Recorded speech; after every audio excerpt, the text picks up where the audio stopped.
आश्रम के सब कर्मचारी सुने।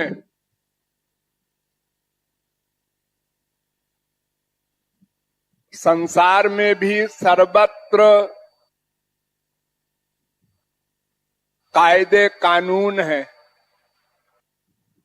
और भगवान के यहाँ भी कायदे कानून है, नियम है। नियम के विपरीत प्रकृति भी काम नहीं करती। जड़ वस्तु होते हुए भी समय पर पेड़ में फल आएगा, समय पर फूल आएगा। फिर मनुष्य तो 84 लाख में सबसे ऊंची कक्षा में है। इसलिए नियम सबके लिए परमावश्यक है। अगर कोई संपूर्ण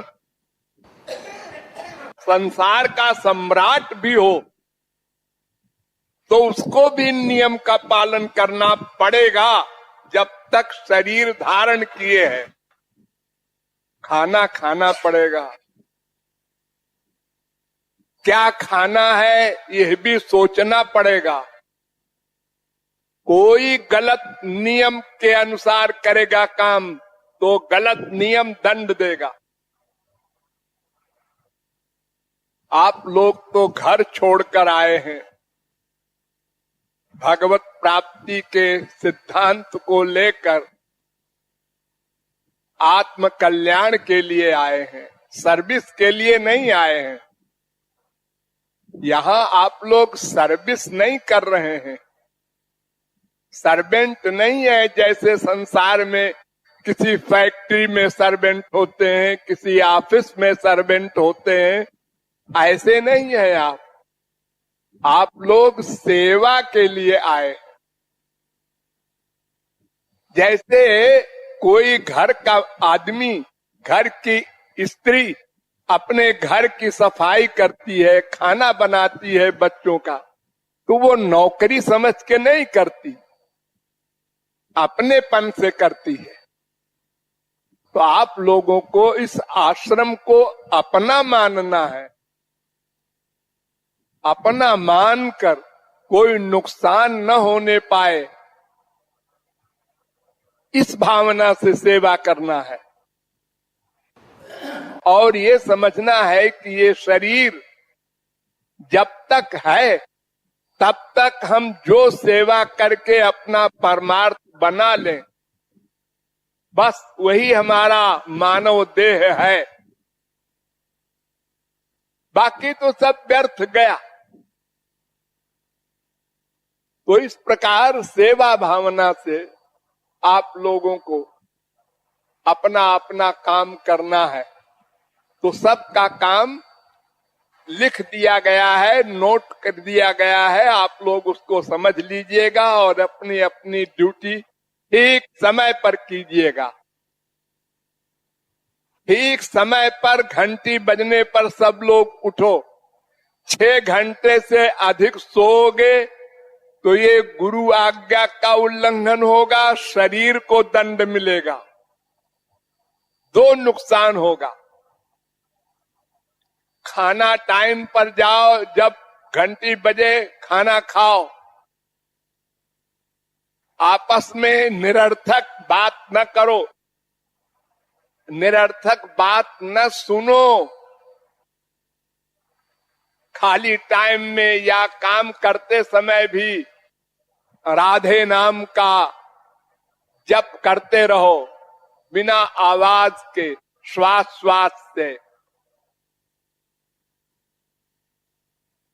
इस मानव देह को सफल करो। फिर कब करोगे? संसार छोड़कर आए, तुमको टीचर भी मिला, तुमको तत्व ज्ञान भी कराया और भगवान के धाम में निवास मिला। सबसे बड़ी राधा रानी की कृपा। अब इतना सब सौभाग्य और इतनी कृपाएं पाकर भी और अगर इलाहाबाद, लखनऊ और दिल्ली की तरह जीवन बिताया, तो इससे बड़ा कोई आत्महत्या का काम नहीं होगा। इसलिए सावधान रहो हर समय। बस हरि गुरु की सेवा हुई को लक्ष्य मानो। ठीक टाइम पर यहाँ जब आरती वगैरह होती है, कीर्तन वगैरह, सब लोग उसमें शरीक हो। तो मैंने भी सोच लिया है कि अगर आप लोग आश्रम में रह करके त्याग, वैराग्य और परमार्थ की भावना से सेवा न करेंगे, तो हम तमाम इकट्ठा न करेंगे ये पूरी फौज। हमारे आश्रम में 10 आदमी रहे, लेकिन वह आदर्श रहे, लोग अनुकरण करें। इतनी दीनता है, नम्रता है यहाँ आश्रम में लोगों की। तो हर व्यक्ति नम्रता से बात करे, ठीक टाइम पर ठीक काम करे, अपने को संयमित रखे, नियमित रखे, मन को उच्छृंखल न होने दे। ये मन दुश्मन है, ये तो मनमाना करके हमारे अनंत जन्म बर्बाद कर चुका, और फिर उसी मन की सुनते हो। नींद आ रही है, आज उठेंगे 7 बजे। न महाराज जी है न कोई है, अब तो सब मनमाना है। आराम से सो, मन में आए सो करो, दिन में भी सो। ये सब सर्वनाश की चीजें हैं। इससे महाराज जी का नुकसान नहीं होगा, राधा रानी का नुकसान नहीं होगा, तुम अपना सर्वनाश कर रहे हो। 4 दिन का जीवन है, मरने के बाद तुमको चल जाएगा पता कि इतनी भगवत कृपा हमारे ऊपर हुई और हमने उसका दुरुपयोग किया, लापरवाही की। ये शरीर को आराम तलब न बनाओ, इससे काम लो, सेवा का काम लो। जब तक प्राण है, इससे बना लो अपना परमार्थ। ये मानव देह बार बार नहीं मिला करता कि हर बार मानव देह मिल जाएगा। दोबारा तो मानव देह तब मिलेगा जब मानव देह पाने वाला वर्क हो आपका। ऐसे नहीं मिला करता। कबहू करी करुणा नर देही देत ईश। जन्मांतर सहस्रैस्तु, लाखों जन्म बीत जाते हैं 84 लाख में, तब मानव देह मिलता है। इसलिए उसका महत्व समझकर नियम का पालन ठीक ठीक करो। और अगर मनमाना ही करना है या नास्तिक बन करके चोरी करना है कि महाराज जी को मालूम न पड़े, तो राधा रानी को भी भूल गए, वो अंदर बैठी है उनको भी नहीं मालूम। तो फिर ऐसी हरकत करने के पहले अपना बिस्तर बांधकर और प्रणाम करके चला जाए अपने घर, निकाला जाए, ऐसी नौबत ना आने पाए, अपने आप चला जाए। हम नहीं नियम का पालन करना चाहते, हम मनमाने ढंग से चलना चाहते हैं। तो तुमको आना ही नहीं चाहिए था परमार्थ के मार्ग में, क्यों आए घर छोड़ करके? और अगर आए तो बनाओ परमार्थ, और फिर भी नहीं बनाना चाहते तो शराफत के साथ अपना बिस्तर लो और चले जाओ अपने घर, और वहां देखो क्या क्या मिलता है। जिन जिन लोगों को हमने निकाला है वो लोग अभी है मौजूद, उनसे पूछो क्या हाल है तुम्हारा,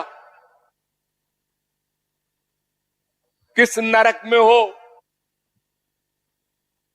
तो इस प्रकार आप लोग हमारी प्रार्थना समझ लो या आज्ञा समझ लो, और जी जान से अपने अपने कर्तव्य का पालन करो, ठीक टाइम पर खाना पीना सोना और सब मधुर व्यवहार, दीनता नम्रता बढ़ाना। इतनी दीनता नम्रता बढ़ाओ कि कोई हमको गाली दे, कोई बुराई करे, शौक पैदा करो, फिर देखो तुम कितने महान बन जाते हो। दूसरे में दोष न देखो, वो कम काम करता है ये मत सोचो, हमको पूरी ताकत से सेवा करना है, हमको अपना परमार्थ बनाना है। देखो खाना खाते हो तो तुम ये तो नहीं देखते ये कम रोटी खाता है, अरे हमको जितनी भूख है हम खाएंगे, वो कम खाता है कम खाए, उसको कम भूख होगी। तो अपनी अपनी ड्यूटी पूरी करना है हमको, दूसरे की ओर नहीं देखना है, लापरवाही न हो। हम आशा करते हैं कि कोई शिकायत मेरे पास ना आएगी और मैं उससे दुखी न होऊंगा। कोई किसी का बच्चा कोई गलत काम करता है तो माँ बाप को दुख होता है ना।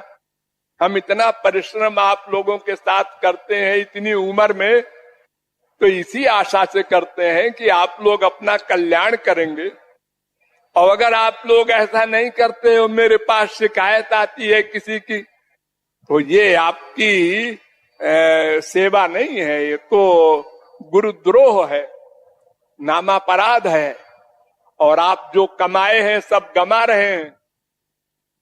इसलिए बहुत सावधान होकर के नियमों का पालन करते हुए आप लोग आश्रम में ऐसा वातावरण पैदा करो कि लोग आकर और विभोर हो। ऐसा एक आश्रम है, एक से एक बढ़कर दीनता नम्रता का आदर्श स्थापित करो और सब लोग अपनी अपनी ड्यूटी ठीक टाइम पर करो, लापरवाही नहीं, आज का काम कल पर न छोड़ो।